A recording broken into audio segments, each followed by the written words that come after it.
സംസ്ഥാനത്തെ ആരോഗ്യമേഖല തകർത്തതിന്റെയും കോട്ടയത്ത് ദാരുണമായി ഒരു സഹോദരി മരിക്കാനിടയായ സംഭവത്തിന്റെ ധാർമ്മിക ഉത്തരവാദിത്തം ഏറ്റെടുത്തുകൊണ്ടും മന്ത്രി വീണ ജോർജ് രാജിവെക്കണമെന്ന് ആവശ്യപ്പെട്ട് വാടാനപ്പള്ളി മണ്ഡലം കമ്മിറ്റി പ്രതിഷേധ പ്രകടനവും പൊതുയോഗവും നടത്തി. DCC general secretary CM Naushad ഉദ്ഘാടനം ചെയ്തു. മണ്ഡലം പ്രസിഡന്റ് അഡ്വക്കേറ്റ് MA മുസ്തഫ അധ്യക്ഷനായി.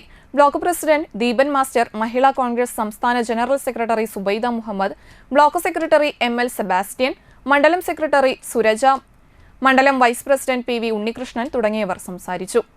പാവപ്പെട്ടവൻ വരുമ്പോൾ അവന്റെ ചികിത്സയ്ക്ക് വേണ്ട പൈസ രോഗികളുടെ കൈകളിൽ നിന്ന് വാങ്ങേണ്ട ഗതികേടാണ് എന്ന് പറഞ്ഞത് ഞങ്ങളാരുമല്ല, കേരളത്തിലെ ഇടതുപക്ഷ സഹയാത്രികരായ തിരുവനന്തപുരം മെഡിക്കൽ കോളേജിലെ ഹൃദ്രോഗ വിദഗ്ധൻ പറയുന്നു, ഇവിടെ ഒന്നുമില്ല, മാസങ്ങളായി ആവശ്യപ്പെടുന്നു, മരുന്നില്ല, ആവശ്യമായ ഉപകരണങ്ങളില്ല, രോഗികൾ നെട്ടോട്ടമാറുന്നു.